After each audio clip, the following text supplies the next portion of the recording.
Welcome back. Today we're going to be starting with some color application on this sketch that I did in the previous video.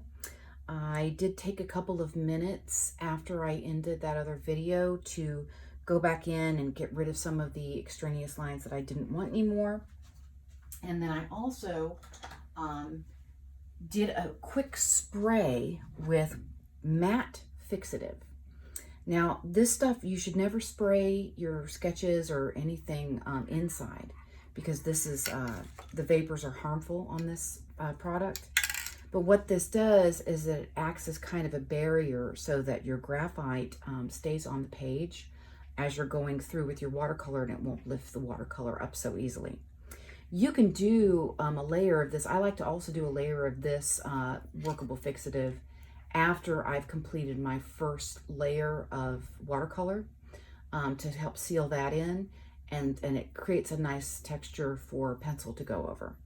So this is just one brand. You can get it at any art supply store. It's about $6 for a can, or you can get a baby can also if you don't think you're going to be using that much of it. Okay, the other thing I wanted to talk about is setting up your table for watercolor. You're going to want to have a nice set of watercolors. This is my set of obviously my little tray is dirty. I've been mixing watercolors for a while in this, but any kind of watercolor that you get, you're going to want to get a decent set. You're not going to want to get the cheapest kind of watercolor. You know, a nice medium price is going to be fine. There are, you know, this is the Academy version of Grumbacher. And they're decent. They're not like the top of the line Winsor Newton colors, but they work fine for what I do. And then I also need a good sized jar of water. You want to have plenty of water.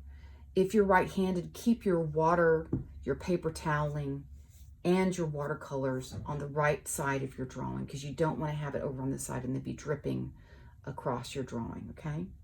So as far as brushes go, I have a couple of different sizes of brushes. I have about, like 3 different sizes. These two are pretty similar in size. And they're decent, brushes. I'd probably say paid about $7, $8 for each of these. And if your brushes ever get like fly away like this one, you can just boil water and you just dip it into the boiling water, and then you take your fingers and kind of roll it in your fingers to bring the point back, and then let it dry. So that's one quick and easy way to fix, and it pretty much fixes any brush, especially the natural hair brushes work really well with that. Okay, so getting started on applying color, I tend to start with skin tone first.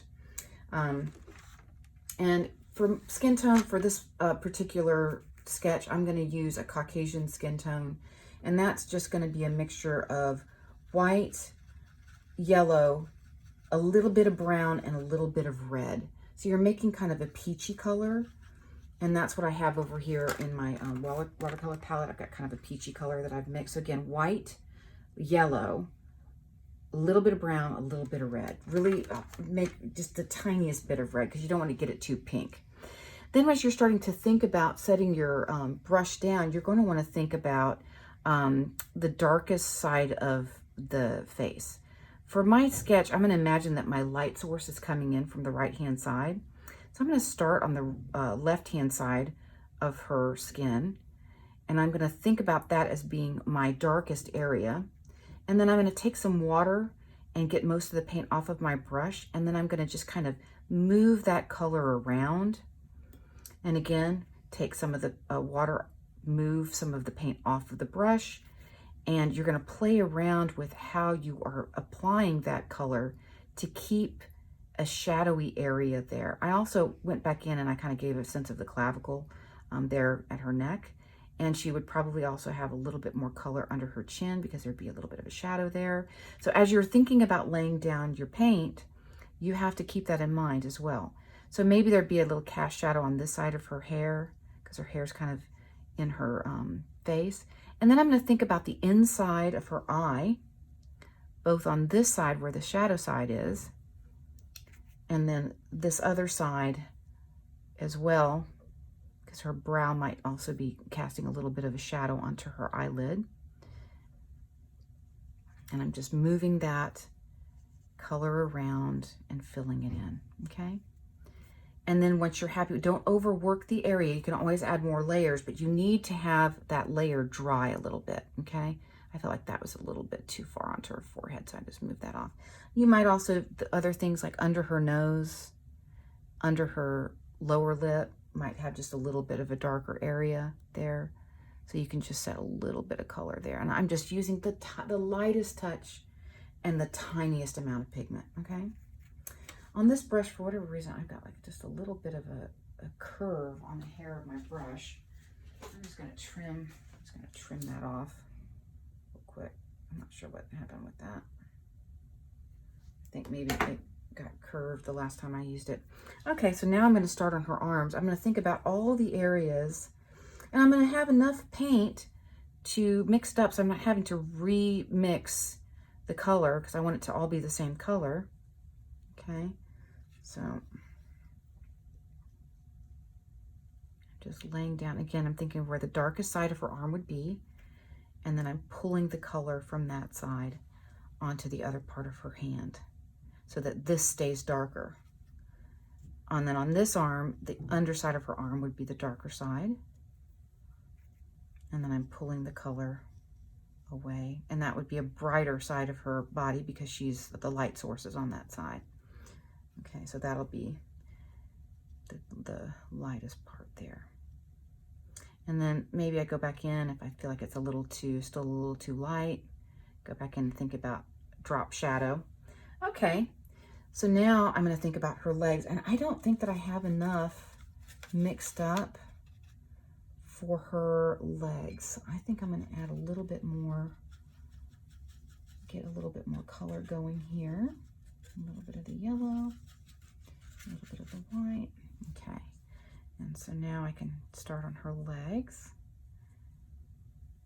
And I don't have her shoes in yet, so I'm just gonna go ahead and, because I think I'm gonna put her in sandals, so I'm just gonna go ahead and kind of paint that in. We'll see what I do with it here in a minute. And again, on this side, I feel like I need a little bit more pink in there. There we go. And I'm just gonna pull that. And then this side of her leg here is closest to the light source. So again, I'm leaving. The back leg is gonna be darker than this front leg. And then maybe a little indication of a drop shadow where the skirt is. Okay. I've got a little filament there. I'm gonna get that off of there. Okay. So now we've got that. Also on her research from before when I was showing you, she has lace insets in her dress. This is a lace inset that's sheer, so her skin is showing through underneath it. So I'm gonna go ahead and put some skin tone there, and I'm gonna put a little skin tone here. Okay, I got a little bit yellow. Okay, there we go, that's a little bit better. And again, I still wanna do the same thing that I was doing before. I wanna think about my light source. Okay, all right. Oh, and then the shoulder also had lace insets, that's right. I knew that there was something I was forgetting. Okay. But again, that shoulder is going to be really, really close to that light source. I want to make sure I don't get that too dark. Okay. Just keep blending. And again, your paper towel and your water is as much of a important thing to consider as you're laying in your color. So if you're not getting the flow of the color off the brush the way you want, just keep playing around with dipping and taking some of that liquid off. So now I'm going to move on to her hair, and I'm just going to lay in the tone, the undertone that I'm wanting, because I'm going to go back over it later on with other colored pencils and watercolor pencil.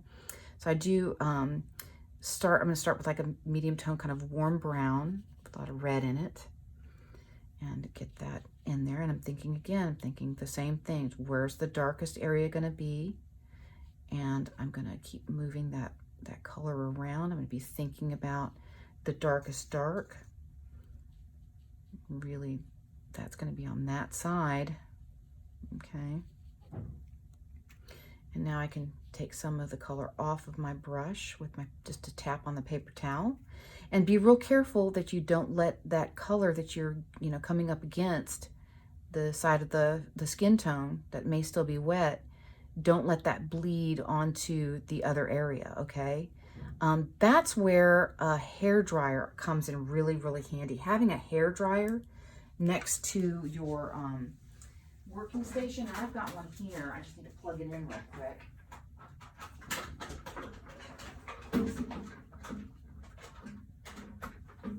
And I put it on low. And I test it, make sure it's not too hot. And then I'm just gonna let that go for a second.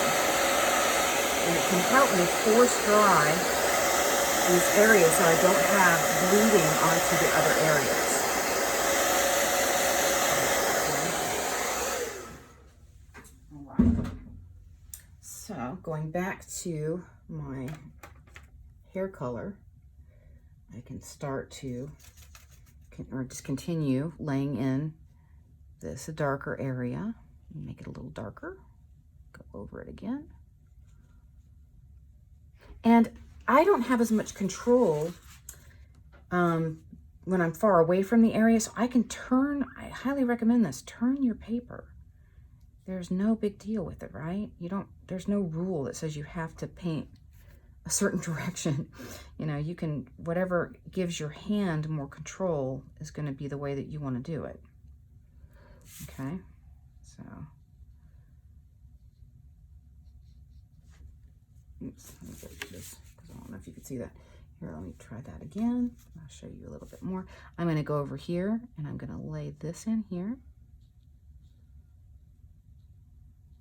And get real close to that other area that I just did. And then whenever I start to feel like I don't have control, I can always, again, change the direction that I'm holding the paper. Again, I got a little, whenever you get like a little, you stop and you lift your brush and you leave a little spot, maybe that's the time that you go back and you blend with a little bit of water. And again, I'm just trying to think about where is the hot spot on her hair going to be if the light source is coming this way, right? So I'm going to zoom in a little bit there and let you see that as I'm doing it.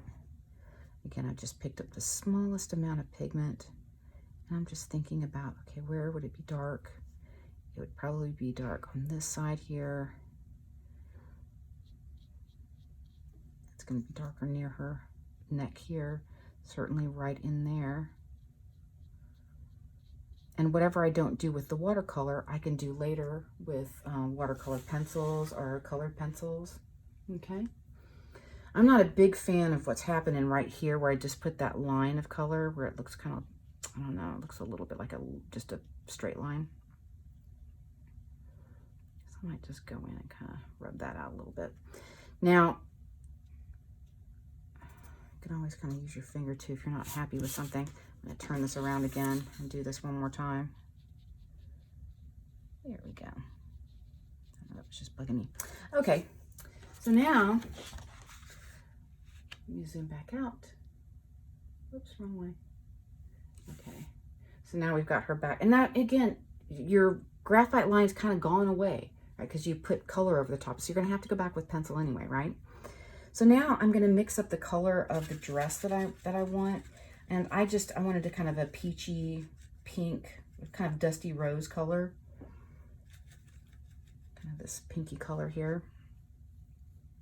And it's the same process that I used with everything else. I'm thinking about laying that color down wherever the darkest area is going to be, and then pulling away from that, pulling away from that. I'm not really worrying about folds just yet. I'm going to start to build that here in a minute.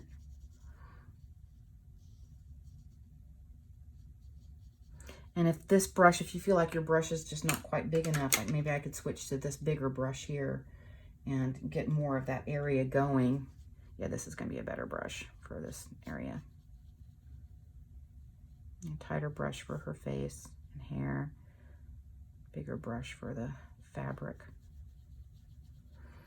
You know, and like don't worry about that. Like if you get outside the lines a little bit, you can always just kind of flick your finger toward that like I did, or you can have a little piece of paper towel. I don't know. I just find that if I use my finger, it just kind of goes back better.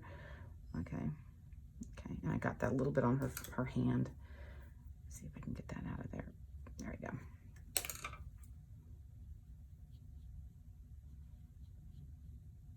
Okay.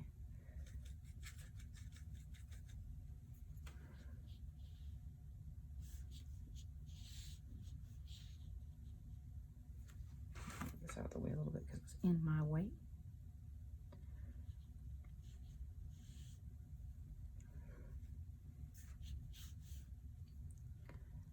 Okay. You just kind of keep it wet and keep it going. And you can kind of keep blending it together.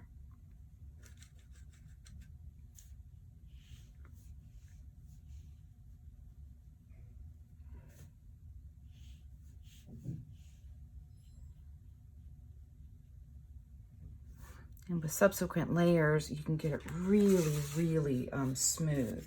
So just, you know, again, take your time with it, because the more you take your time and don't get impatient, the better off you're going to be.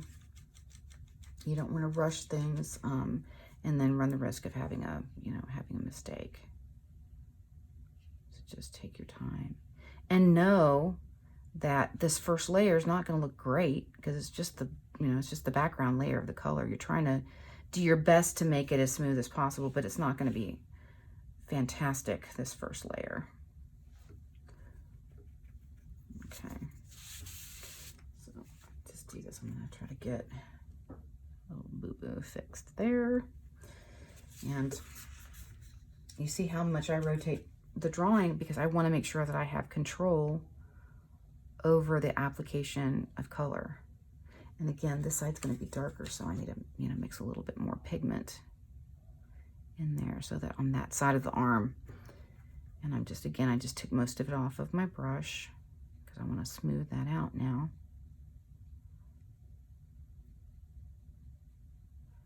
And I'm just smoothing it around, getting it to go where I want it to go.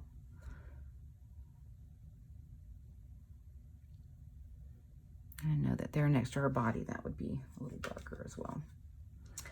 Okay. Under her arm is going to be a little bit darker. So that I just tapped my brush onto my paper towel to get some of the paint off of it. And that way I'm not laying down more paint. And then over here on the bust, I want to make sure that with the bust, I'm going to kind of lay in the sides of this area first.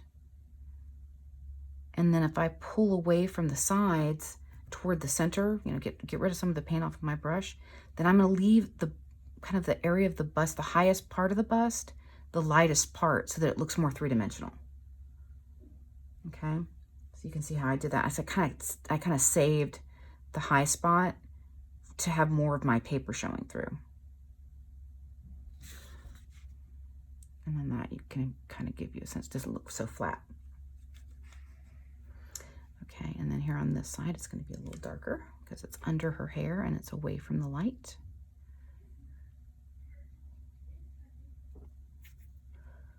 Okay, and then here, I know that this edge of the bodice would also probably be in pretty high light, so I'm going to try to move my pigment toward this other side here.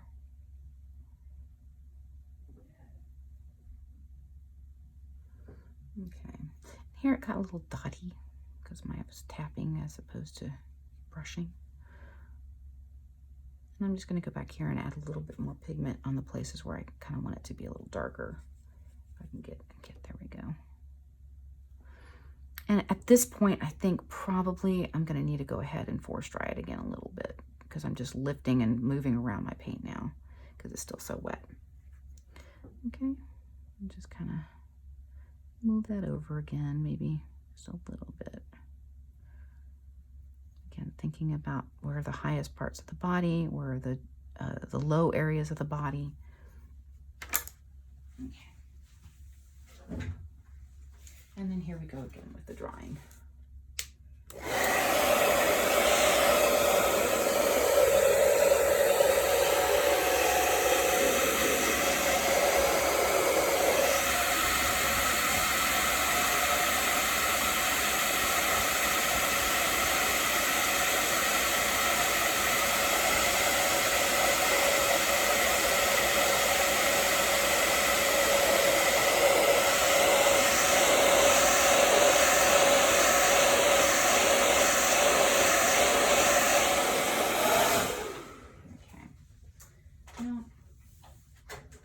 You'll notice that I have a little, maybe you can see it from where you're looking.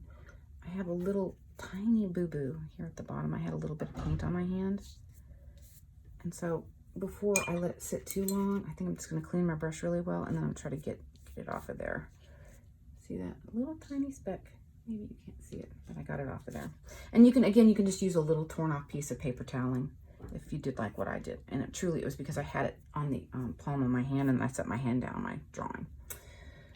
Okay, so now that we have it to this point, I'm gonna go ahead and take a clip here because I want to get my colored pencils and start to show you how I'm gonna be building with both other small layers of colored pencil and some additional little pieces of watercolor as well, and especially in the face. So I'm gonna do that here now.